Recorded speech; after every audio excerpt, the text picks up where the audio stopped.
Hello, my friend. Have you ever wondered how you can really incorporate education into your service-based business? Well, if you're thinking about that, think no more because I'm telling you, Dr. Hans is the GOAT of making sure that he is educating his clients while also serving them and getting them the services that they truly need. So, who is Dr. Hans, you ask? Dr. Hans is the founder of the Investing Tutor, where he helps professionals with careers build wealth by teaching them how to invest. He also co founded Becoming Your Own Boss, where he helps individuals build businesses they love so that they can leave jobs they hate. Y'all, today's conversation is so good. I'm talking to Dr. Hans about everything from how can you truly serve your clients via education to why is investing really important just for the everyday business person. We cover it all in today's episode, and I am so excited to share it with you. Are you ready for it? Let's dive in.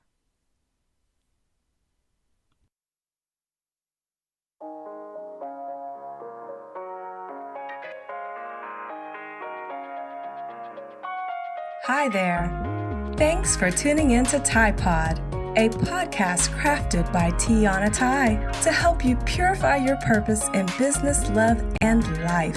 Whether you're an entrepreneur, dog mom, or just getting started, you're bound to find value as Tiana dives into meaningful topics each episode. So, settle in, turn up the volume, and welcome your host, Tiana Thai.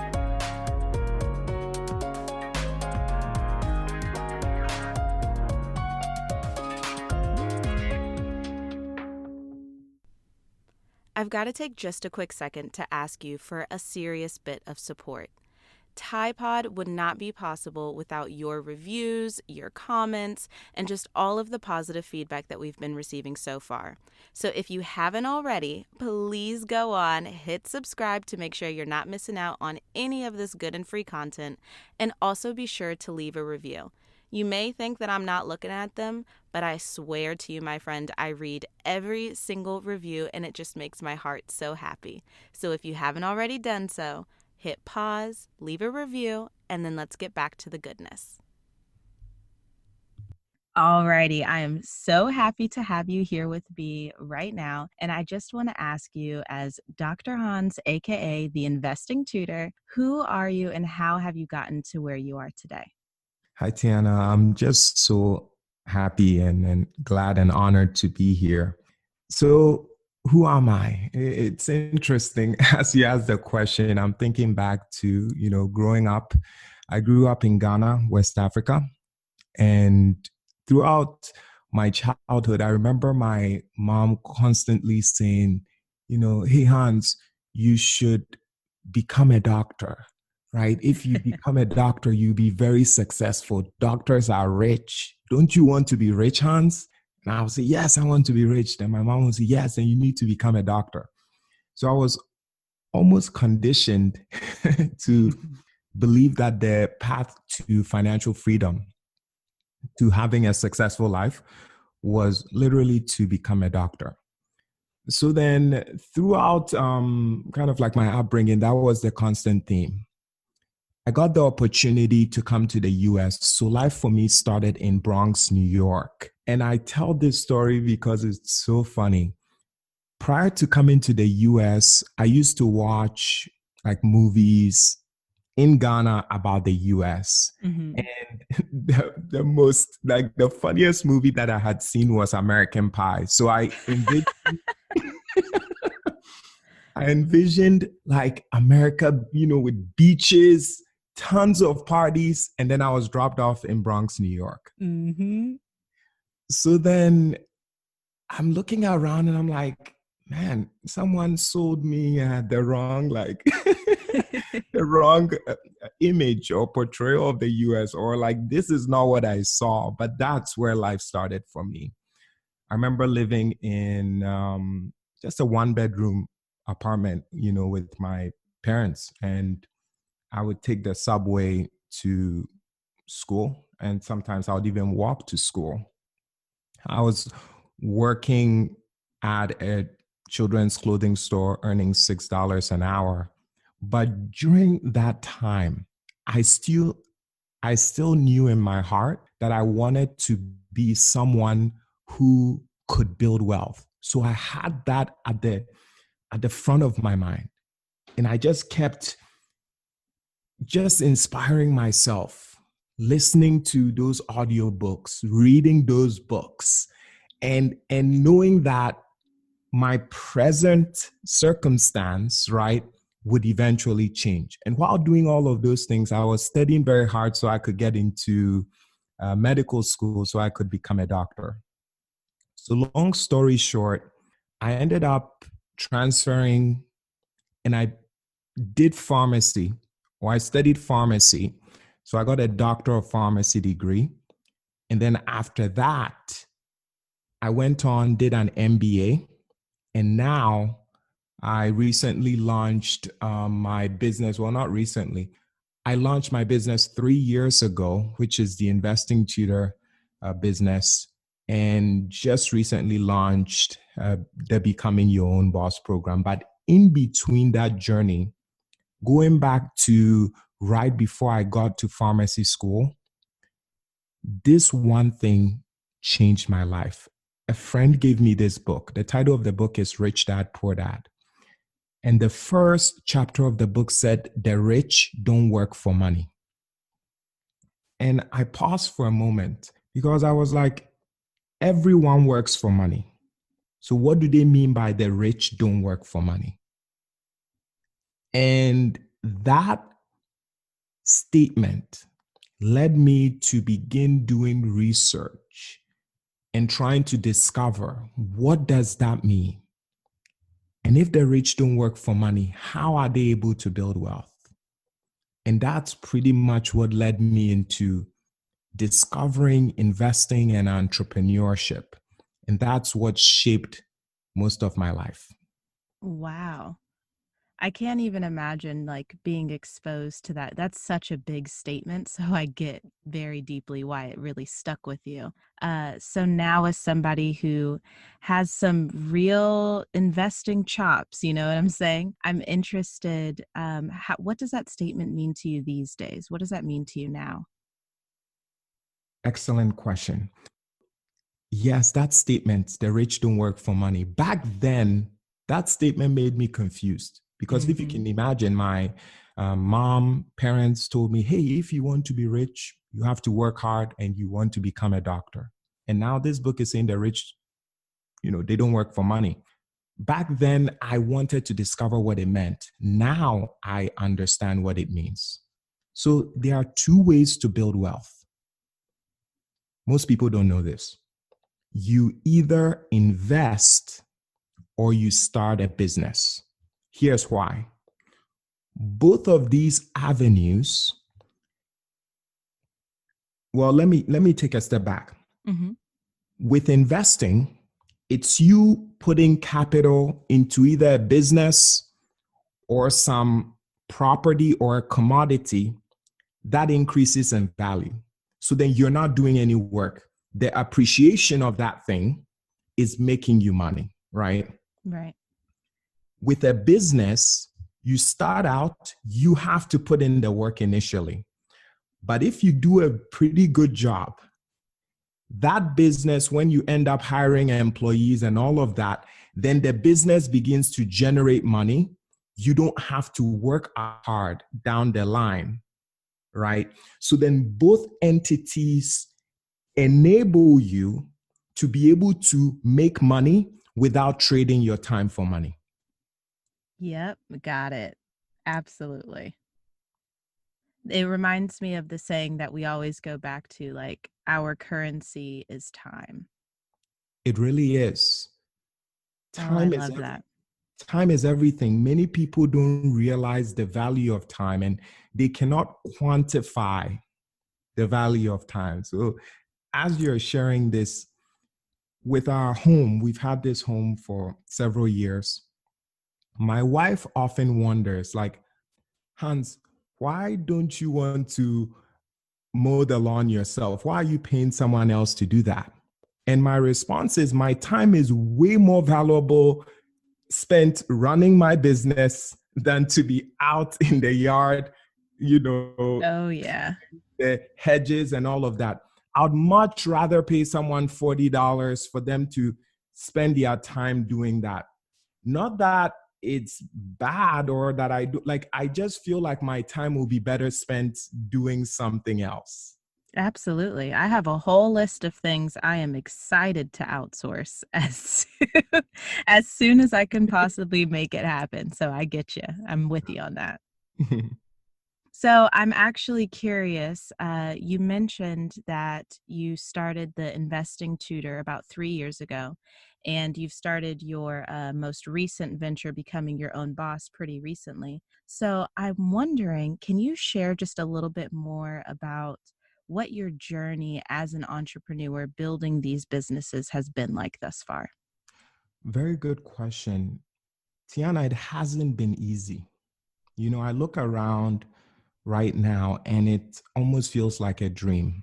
You know, as I speak with you, I'm sitting in very nice office here at home, and I'm wondering, like, how did I get here? And how did this happen so quickly? Because it's about 3 years since I first launched this business. Mm-hmm. My journey started out right out of the MBA program. I took a consulting job in Washington, D.C. And the reason for that job is I wanted to make more money to be able to put towards the savings that I had on the side for the wedding that, you know, we're about to have. So my wife and I were about to get married in about like 4 months after graduation, and I needed to go work to, you know, get more money for that. So I went off to Washington, D.C., worked for this consulting firm. It's as if God knew that the purpose of that job was specifically to have enough money for the wedding, because I kid you not, 2 weeks after the wedding was done, the company laid off 90% of its staff. What? Yep. Oh, that was divine timing, all right. Yep. It's like, it was shocking. So then I was part of the people laid off. And I'll never forget, I was going home that day, but then I had another interview at a different company. So I was like, oh my gosh, you know, this is meant to be. I'm supposed to work at this other company. I go for the interview at the other company. Oh my God, everyone loves me. I just have this feeling like, oh my gosh, this is going so well. And I don't get an offer for them. Excuse me, let me repeat that. And I don't get an offer from them. And I'm like, what? So I'm home for 3 months. Now, during that time that I'm home, I've been able to save enough money. So I'm not freaking out or worried about money, but I say to myself, you know what? I need to do something with this time. Luckily for me, my best friend's sister called and she was very upset, literally in tears. She's like, Hans, I need your help. I'm like, what is it? She's like, well, I owe a lot of money. I have a lot of student loans and I feel my life is over. I cannot get married. We can never afford a house. Like, this student loan is a burden. And I'm like, okay, is it a federal student loan or a private student loan? She's like, it's federal. I'm like, what? Federal student loan is the best. It's the best type of debt to have. And she's like, Hans, what are you talking about? Debt isn't good.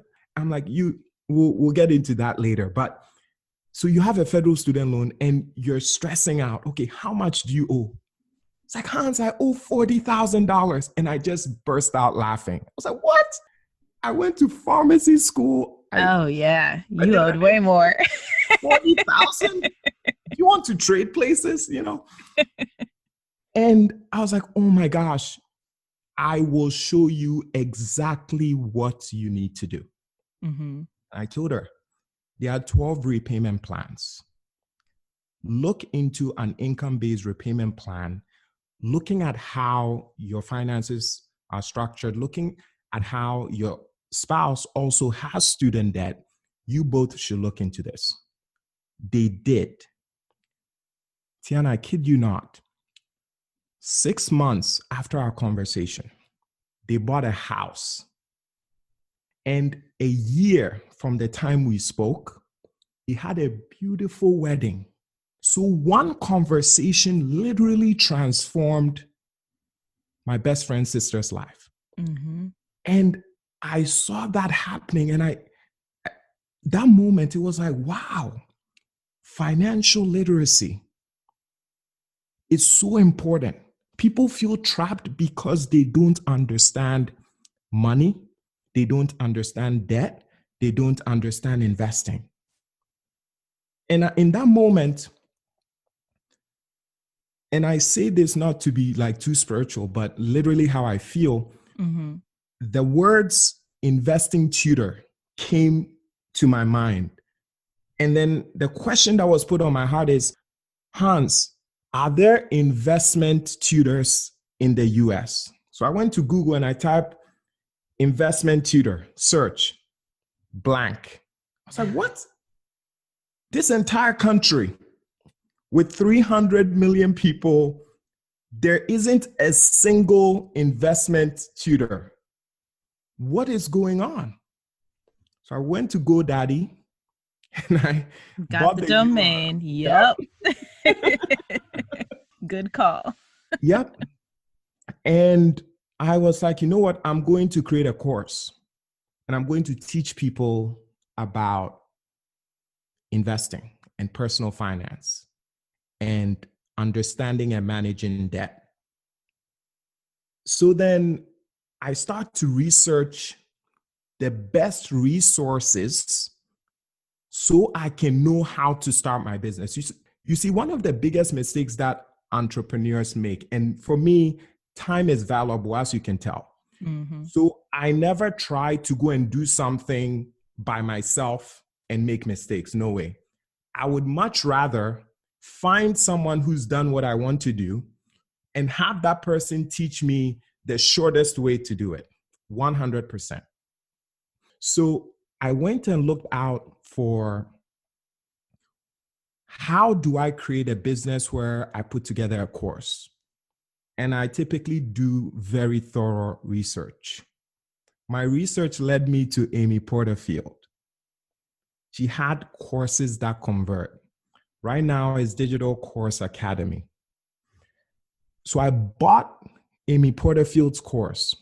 That was the first like $1,000 course I'd ever purchased in my life. So imagine someone who is starting a new business, never purchased the course before.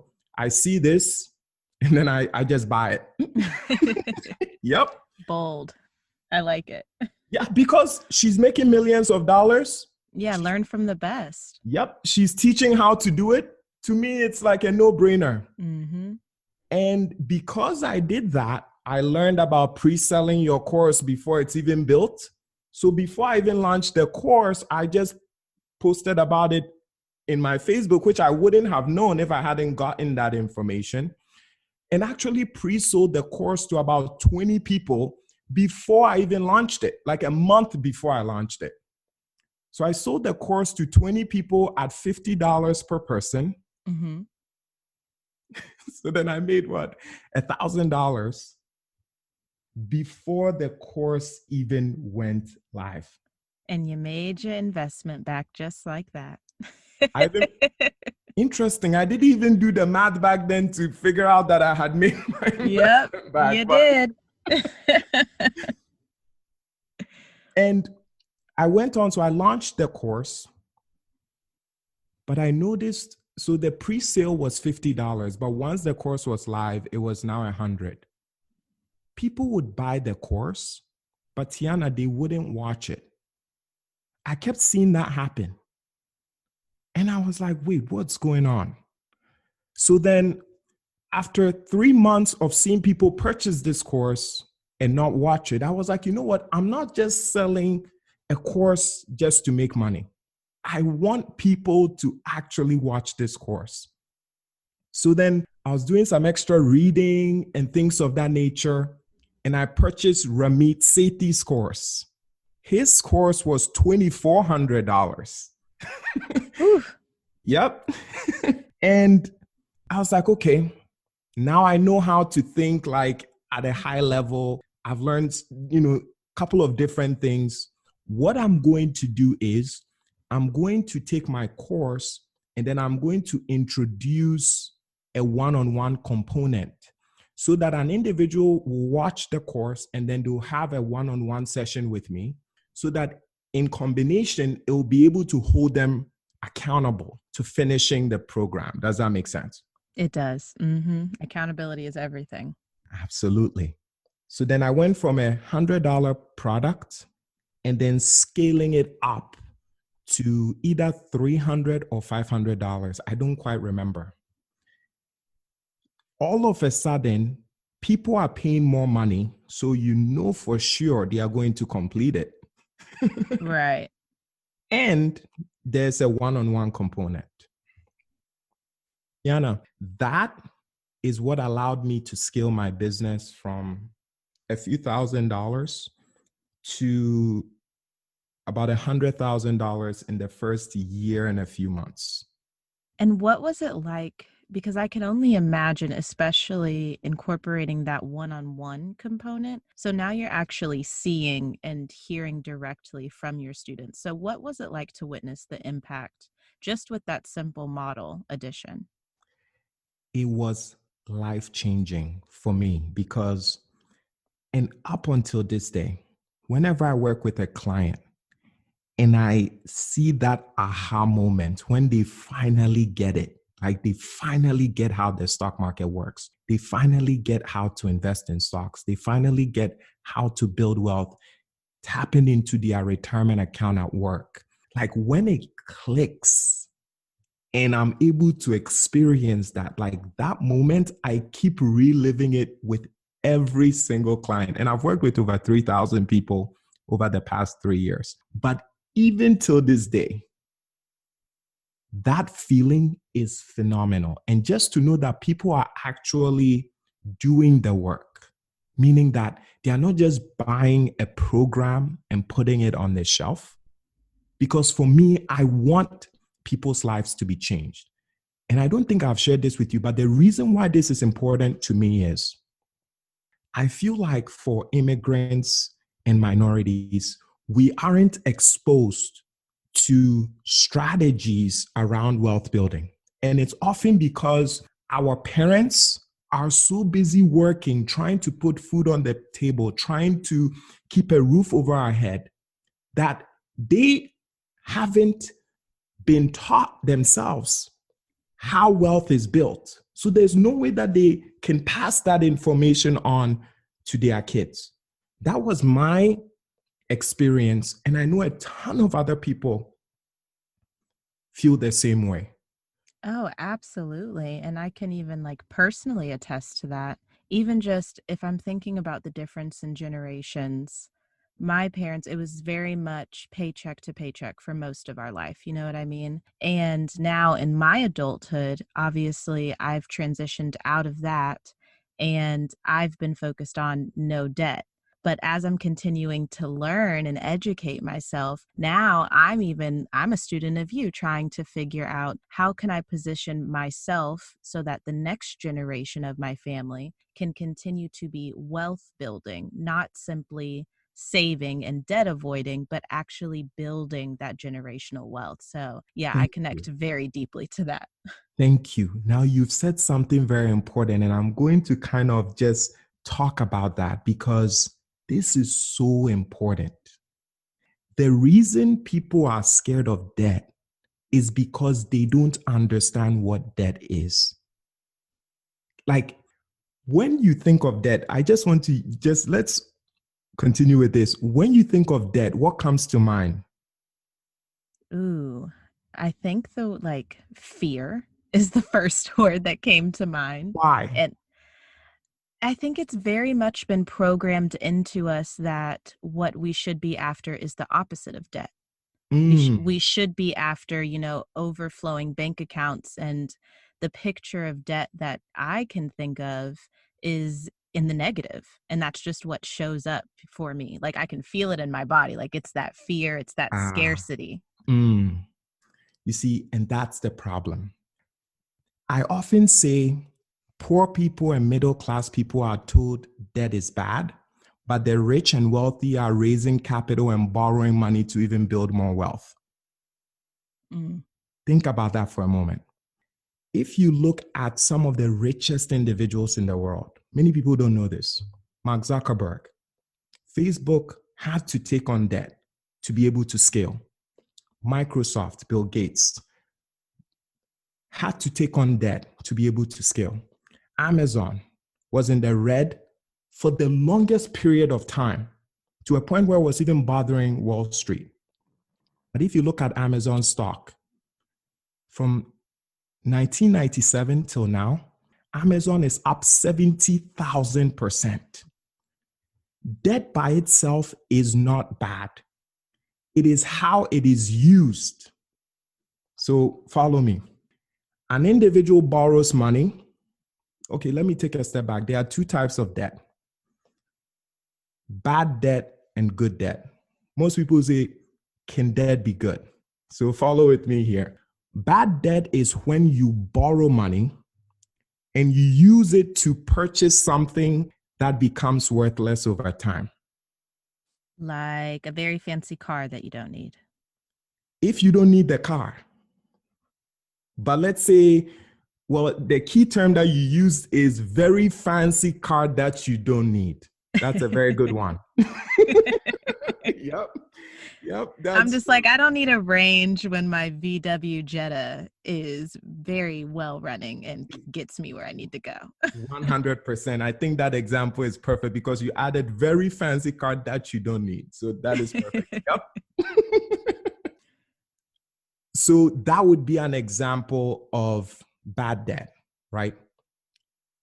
Now, good debt is when a person borrows money to acquire an asset that pays off the debt over time. And after the debt is paid off, that asset keeps making the individual money. Mm. So the reason why people aren't able to get ahead is they are being told debt is bad. Meanwhile, debt is the thing that allows you to acquire assets. So what you need is the financial literacy to be able to tell the types of debt so that you can acquire good assets that then throw off money to pay off the debt. And after the debt is paid off, that asset belongs to you and it's still generating you money. No one explains this to the average person. They don't. People are walking around thinking student loans are bad. Another very good example. Based on the description that I've given you, would you say borrowing money to acquire a degree, if it's a good degree, right, that then generates money that pays off the debt, and once the debt is paid off, it keeps generating you money? Is that something to be scared of? No, especially like, okay, and I'll be frank, if you're an 18-year-old who's going in and have no idea and there's no intentionality, right, behind what it is that you're studying and paying for, okay, I can see the argument that it's a lot of money to not be sure about why you're spending this money. But I mean, if you're going into a career and you're investing in yourself to make that sound decision, I absolutely agree with you that it can be worth it in the long run. I mean, I personally just in the last year or so graduated from my master's program and acquired debt. But that master's program opened the doors for me to get my current position in a consulting firm working with Fortune 500 companies. And it's also given me the credibility that I needed to move into the entrepreneur space with the confidence that I have. So I think, I'm even a perfect example of what you're talking about. Perfect. But then some individual somewhere like you and I, who has the potential and knows the career they want, is listening to random people or certain experts who have never experienced what life is as an immigrant. They don't know what that life is like. Mm-hmm. And what they are hearing is debt is bad. If you cannot afford your education, you don't deserve it. You have to go and work that minimum wage job to save up to be able to afford your education. That is the messaging being sent out. Can you imagine what that is going to do to that person? First and foremost, that person is being told debt is bad. All types of debt is bad. So then now they have to go work a $7 an hour job for how many years to be able to afford that education? Meanwhile, if they understood the different types of debt, they would immediately go pursue that very good career, because the career that you choose, it's like you are investing in something, right? Mm-hmm. It has to be able to give you a return, because you're using that debt to acquire an asset. But I feel the missing piece is people don't understand there are different ways that debt can be used. And let me end with this. The most popular rebuttal that I hear is the Bible says a borrower is a slave to the lender. That's a good one. I Okay, love it. tell us your response to that. It's very simple. What if the borrower is lending the money at a profit? Mm. Yep. What if the borrower is lending the money that they've borrowed at a profit? Say more. So the statement is a borrower is a slave to the lender, meaning that if a borrower is going for money, right, they are then obligated, right, to always pay the lender. Right. Now I'm saying, okay, this borrower has gone to borrow, let's say, money. And now the borrower is lending the money they've borrowed at a profit. So they are making more because now the borrower is lending money. Mm-hmm. And the money that the money that the borrower is generating from the money that he or she has lent is paying back the lender while that person keeps the surplus. Yep. But people just hear that line, the borrower is a slave to the lender, and then it's like, period. No. Like, we can dig a little deeper into this, y'all. 100%. Not to mention that verse, everyone seems to forget the beginning of that verse, which is the rich rule over the poor. And like the examples I shared with you, rich people are not running away from debt. I can guarantee you that. This episode is brought to you by Interact. Remember those BuzzFeed quizzes like, what type of ice cream are you? Yeah, Interact is a tool for creating quizzes just like those, except it also acts as a way for your business to generate leads and build that oh-so-important email list. I use it to host my quiz, What's Your Enneagram Leadership Type? With hundreds of ready-made templates and the option to create unlimited quizzes from scratch, you will literally have hundreds of opportunities to attract the right clients, especially new ones. Don't miss out on this beautiful opportunity to grow your business in a fun and unique way. You can sign up for Interact today by heading on over to the show notes and getting a link to create your first quiz for free right now. That's right, I said it is free $99 to create your first quiz. It doesn't get much better than that. I love everything that you've said, and in the course of just a few minutes, you've already given us an education.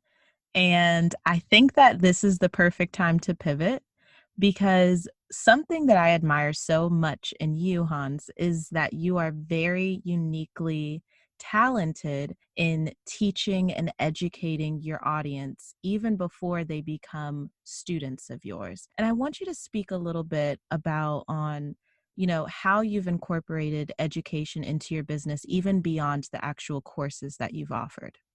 So if you want to change someone's life, you have to be able to show them or teach them something that they didn't quite know, which then shifts their entire being. So as individuals, we have this inclination to want to be taught something, or we want to be inspired, or we want to laugh. Those are the three core, I'd say, things that individuals latch on.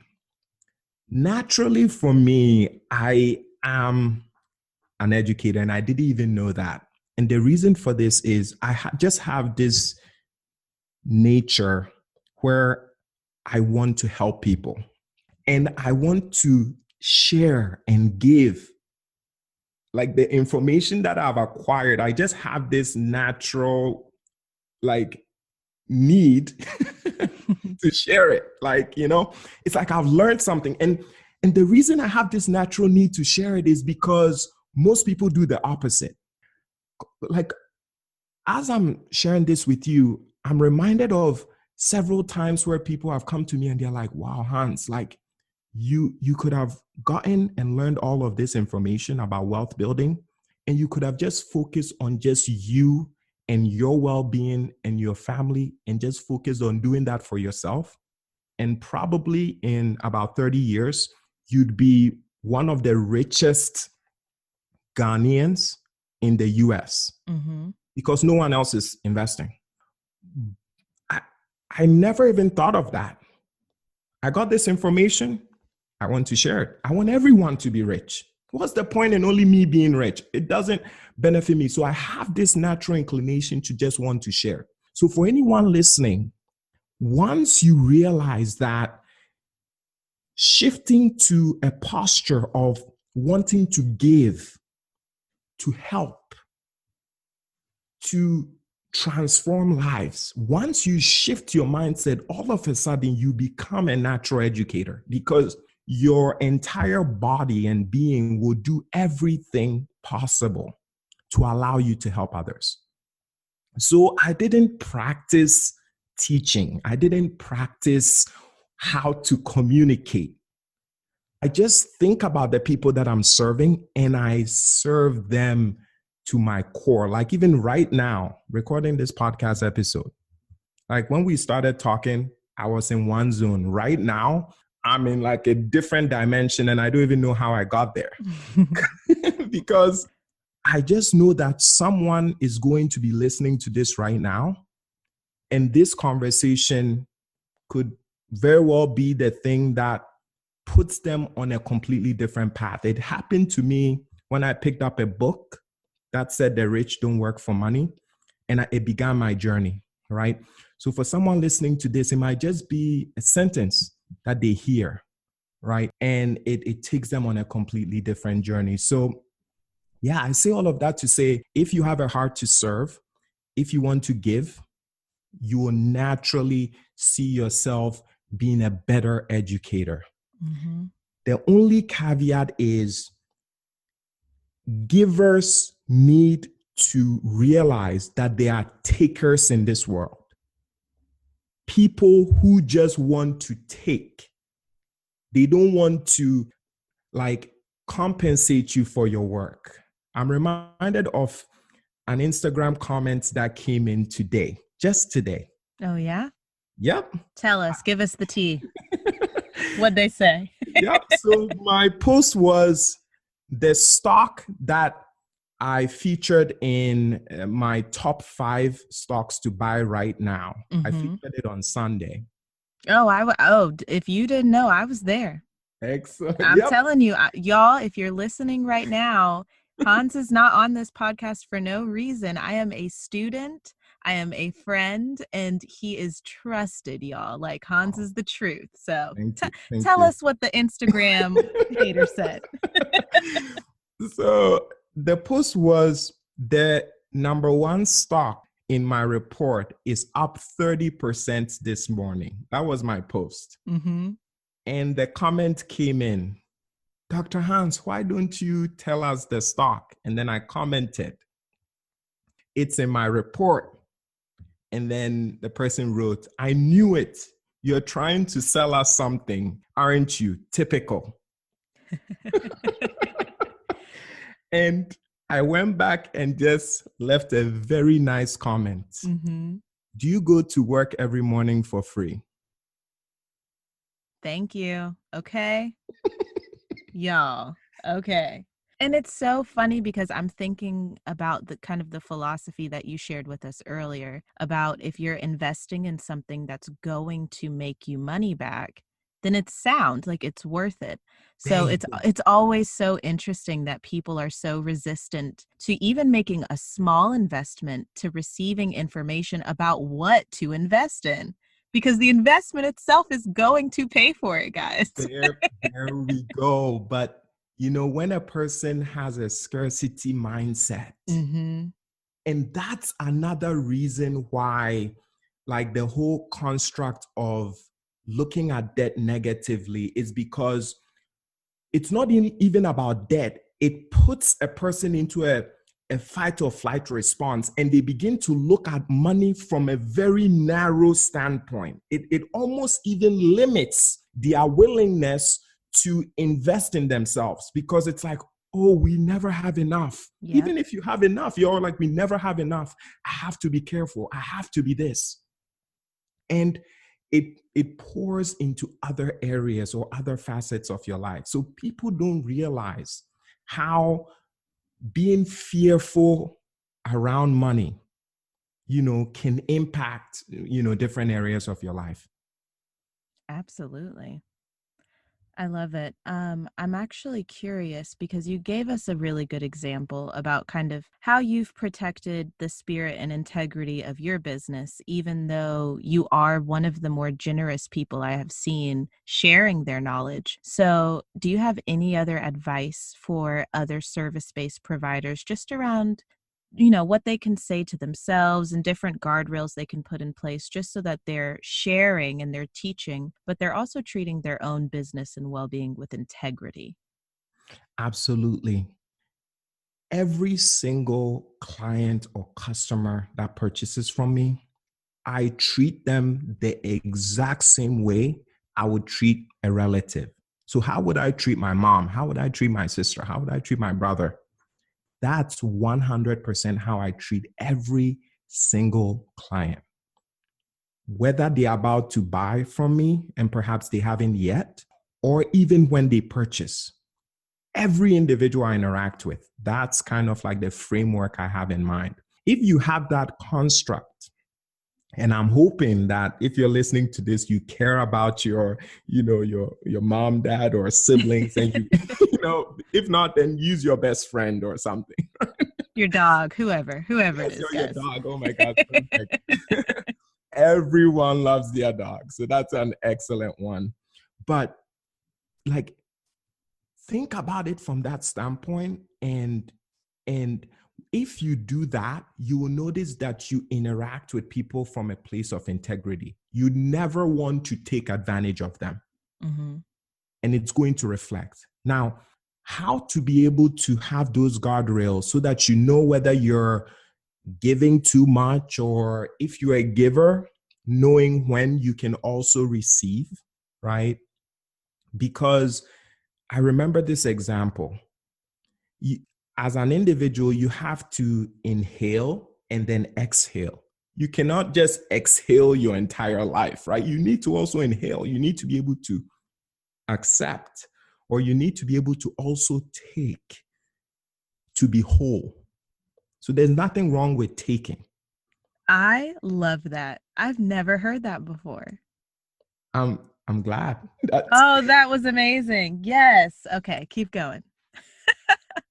So those guardrails, the way that you want to think about it is with your service, always 100% be comfortable sharing what you do and why you do it.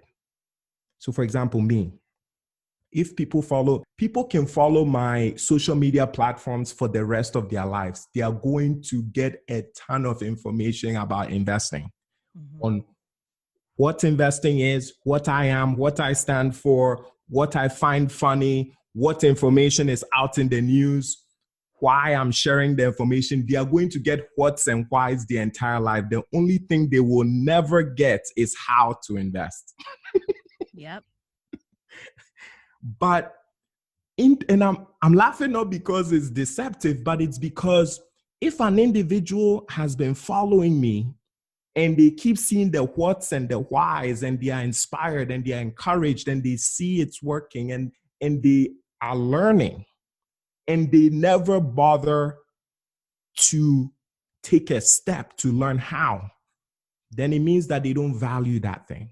So be 100% comfortable giving the what you do, what you stand for, what you see in the industry, what is changing, why it's changing, why you do what you do, why this approach might work, why that, what is this? Like the what and the why, give.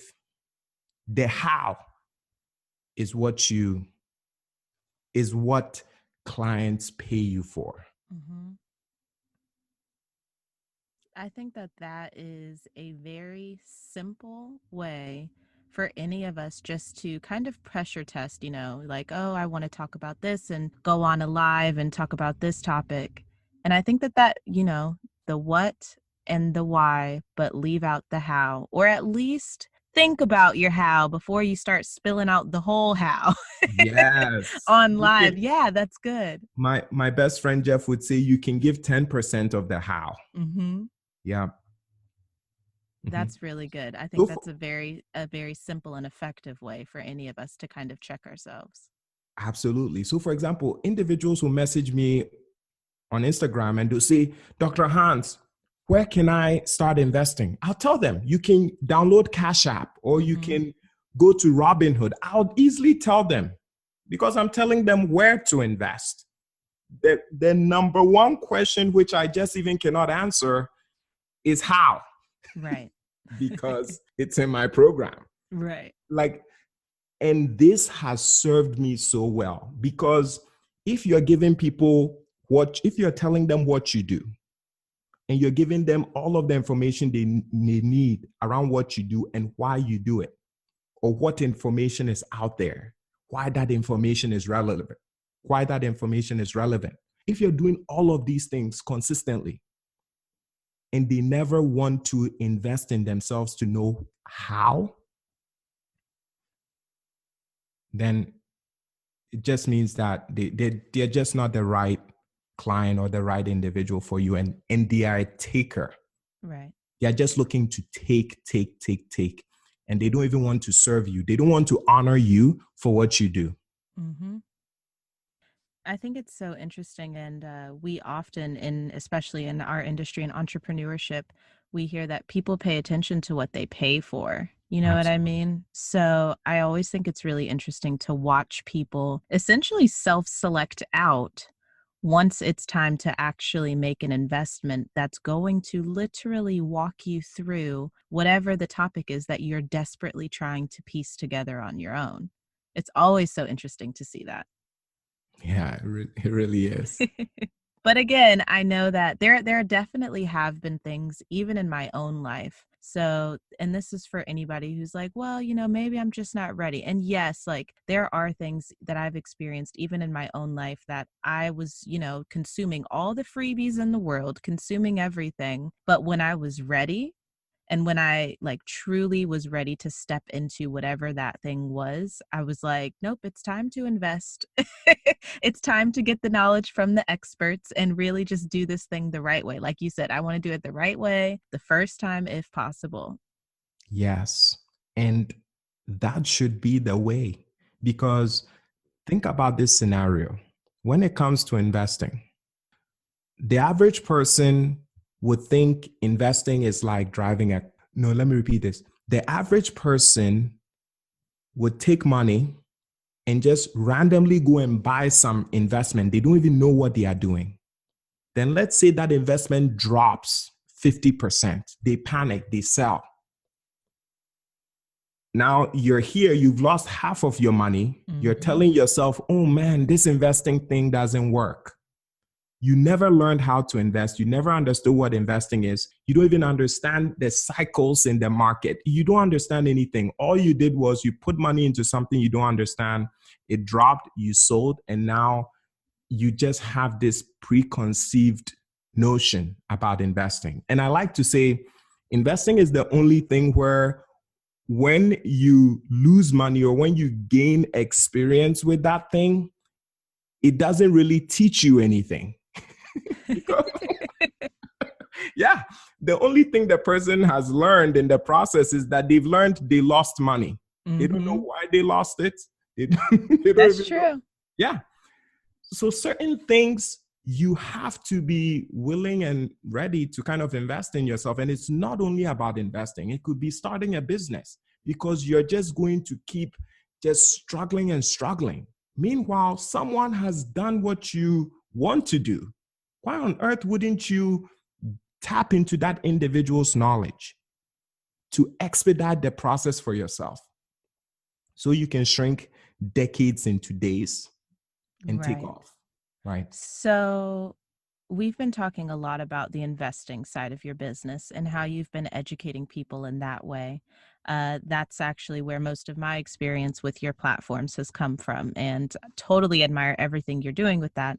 I am curious though, because I happen to know, and we've touched on it a little bit, that you are continuing to educate people, but on a slightly different topic. So can you tell us a little bit about what becoming your own boss is all about and how you're incorporating education in that side of your business as well?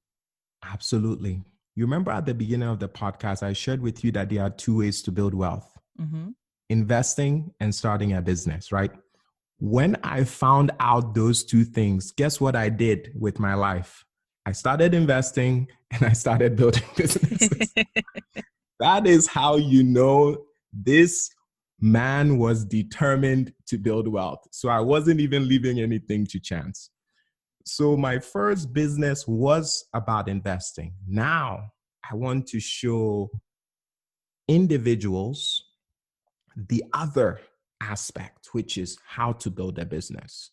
My business partner and I, what we've done is we've taken our experience in building our own businesses to a point where we now are our own bosses.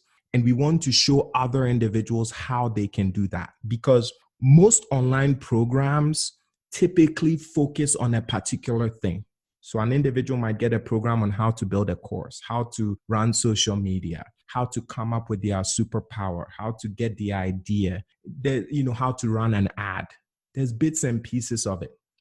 We wanted to show people how to build a business and become their own boss. So everything from idea to ideal customer to product pricing to branding to marketing to developing an offer so you can sell, talking about sales, right? So it's like the entire gamut. And the very last step is actually incorporating the business. So this is like the entire process of getting an individual to become their own boss. Oh, I love it. From point A to point Z. 100%. 100%. So now you have started two successful businesses at this point, right? So what advice would you give to yourself, Hans, circa, let's say like 2010? What are you telling that, Hans?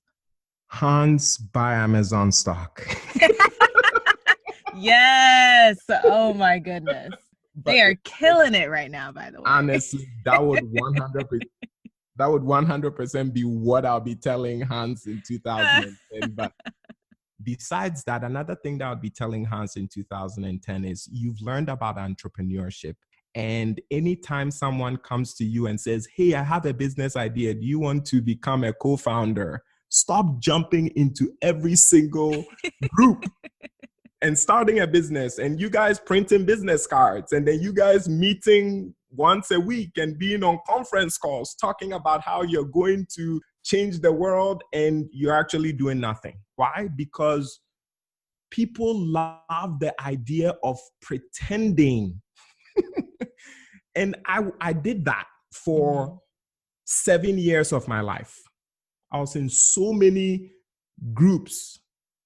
Like nowadays, when someone calls me and they're like, Hans, we need your expertise to start a business. You know what I tell them? What? Go and start the business. Whenever you need my input, just send me a text message. I'll offer to help you for free. I don't need to be a part of it. Why? Because focus is so important. Most entrepreneurs just blow with the wind. It's like, oh, this idea, and that idea, and this idea. They don't realize that focus is what gets you results. Let me give you this analogy. If you have a watering can, and that watering can has enough water for you to water one seed from the time you plant it into the soil to when it germinates, all the way to when it bears fruit.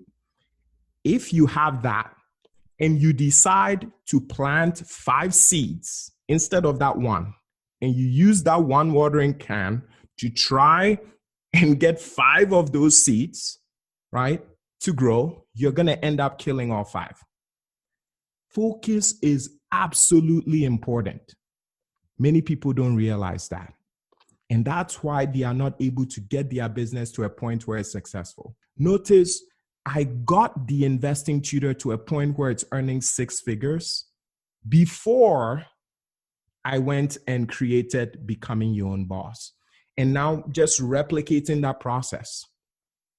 But people don't allow themselves to fully grow or develop their business to a point where then they can branch off and do something else. They are looking at individuals who have multiple businesses and they are trying to create multiple businesses from the get-go, forgetting that those individuals started with one and then got to a point where they're able to have 2. And then they get to a point where they're able to have 3. And along the way, they are setting up teams in place to manage all of those businesses. Meanwhile, that new entrepreneur has no team and is running 3 businesses. Yep. Oh, you are preaching right now. Oh my goodness. No, I absolutely agree with you. And I think it's really easy, especially people who are new into entrepreneurship, to start comparing yourself to people who have been doing the work for years now. And they have had their own struggles and they have had to scale their businesses and whatnot. So like everything you're saying, I'm absolutely in alignment with, especially because I happen to be very multi-passionate. And there are a lot of ideas that I have them written down. I've got my journal and I've got an idea board. So they're written down and I'm excited for the day that I can pick them up. But you're so right. Like it does take that discipline to really focus in on, you know, your business for right now, just until you can scale it and get it to where it needs to be before you can start dividing your attention in that way. Oh, yeah. Preaching. Yes. Okay, so before we wrap up, I just want to know, is there anything else on the horizon for you or anything that you wish I would have asked you about that I didn't get a chance to? Yes. I wish you would have asked me, Hans, what is the formula for financial success? Hans, what is the formula for financial success? It is so simple. Anyone listening to this that follows this template will be incredibly financially successful. Here's the formula. There are 3 things that you need to do. And you have to do all 3 of these simultaneously. The first, you want to be saving so that you're building that savings account or that emergency fund.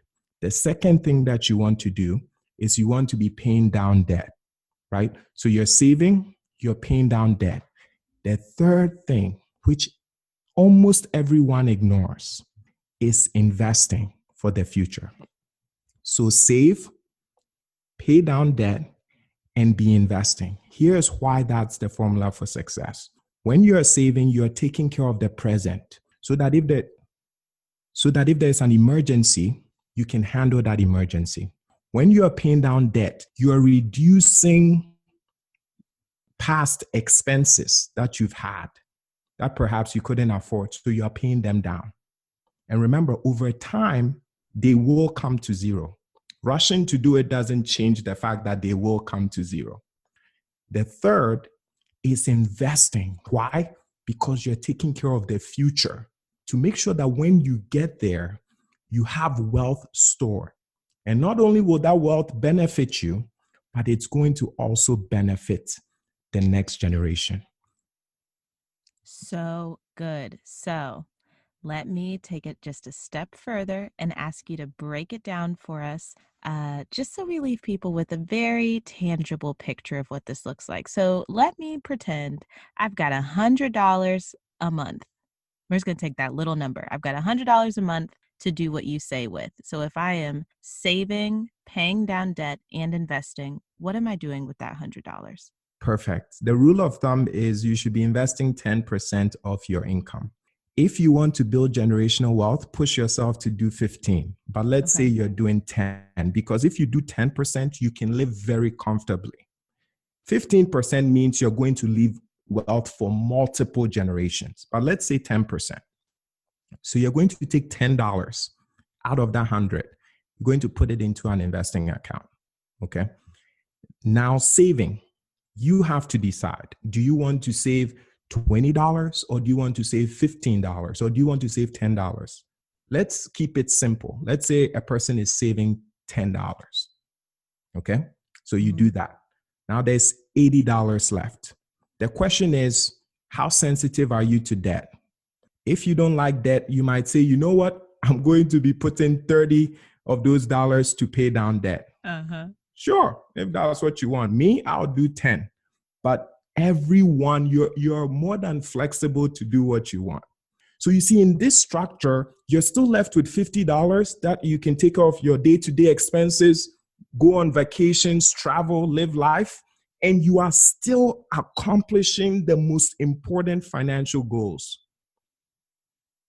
And many people don't realize this. They are stressed out for no reason because they don't understand how money works. And they are looking at current debt and allowing that to impact them so much that they are selling themselves short when it comes to future fortunes. And every single year that a person waits to invest, they don't even know this. They are losing $250,000 of retirement income. And that is money that you can never get back, because that time when it's spent, you cannot create more time in the future to get that compounded rate of return.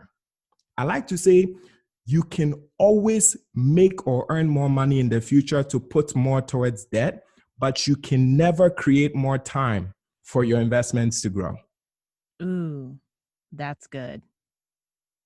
You're right, dude. You're speaking to me right now. I'm like, okay, let me go talk to my husband after this conversation and make sure we got some things straightened out, you know? Tiana, the reason why you're getting all of this is because most personal finance people, they use emotions to get people to do things. I'm not even using emotions. I'm just using facts and numbers. That's the difference. Like what I'm sharing is just numerically proven to be right. Right. It's not even like I'm forcing people to do something. Whereas another person would describe debt.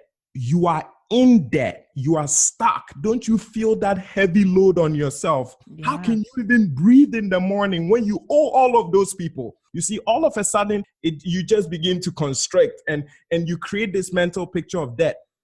Meanwhile, debt is just an expense. You know, people are being conditioned, Tiana, to literally, some of them are told, keep $1,000 for yourself and then give all of your money away for the next several years of your life. Give all of it away to pay down debt, meaning give everything to everyone else. Don't even think about your well-being. Don't think about your retirement. Don't think about your kids. Give all of your money away. At a certain point, after you finish working and giving all of your money away, then you can build an emergency fund, and then you can begin contributing to your retirement, as if time was just waiting for you to like reach that point. Right.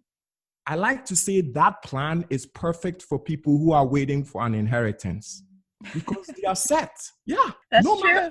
No matter what they do, When they are 65, that check is coming in from mom and dad because it doesn't matter.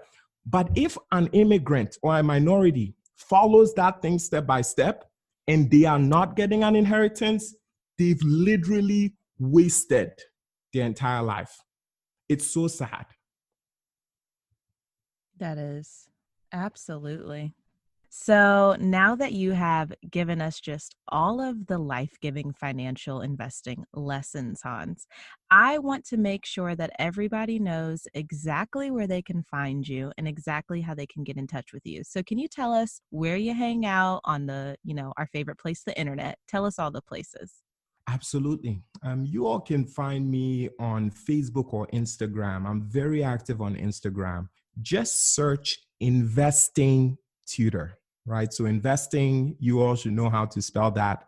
And Tutor, Tutor. If you just search that, you'd find me. My name should pop up, Dr. Hans, right? So you can connect with me on there, Instagram or LinkedIn. Excuse me, Instagram or Facebook. But if you want to find me on LinkedIn, just search Hans, which is Hans, last name Boateng, which is Boat, so as in boat, and then you add an ENG at the end. So Boateng. Perfect.